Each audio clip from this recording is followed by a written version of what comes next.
នឹងហើយសួស្តីបងប្អូននេះចង់ចែកលេខពីបាសីប្រមាញ់មួយនេះគេហៅព្រៃច្រើនពងអត់ចេះស្រែកមកកើតយកមកចិត្តមួយទឹកអត់មានយំអីឲ្យយើងរំខានមកអីខ្ញុំធ្លាប់ឃើញប្រភេទអកព្រៃច្រើនពណ៌យំថ្លង់តែមួយនេះអែម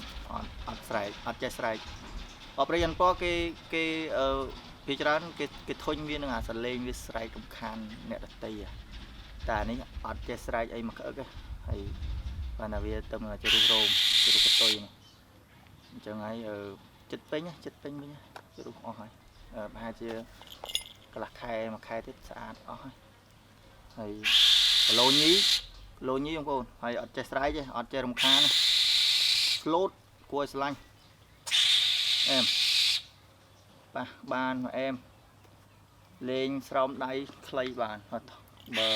អកព្រៃច្រើនពណ៌ធម្មតាស្រោមដៃខ្លីអញ្ចឹងលោតមកប៉ះនេះមកច្រើនមកប៉ះអាកពួនដៃនេះឃើញវាទុំពេញស្រោមដៃបាត់នេះស្រោមដៃខ្លីតែវាទុំពេញស្រោមដៃតែនេះអត់អីមកអែម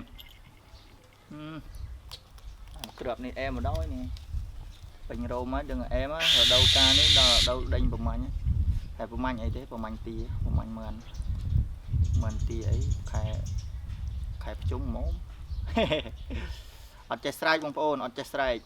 អកព្រៃច្រើនពណ៌អត់ចេះស្រែកអែមយកមកចិត្តមួយអាទិត្យហើយអត់មានស្រែកឲ្យយើងឮសំឡេងវាអីមកក្អឹកទេបាទគឺ slow ហើយអែ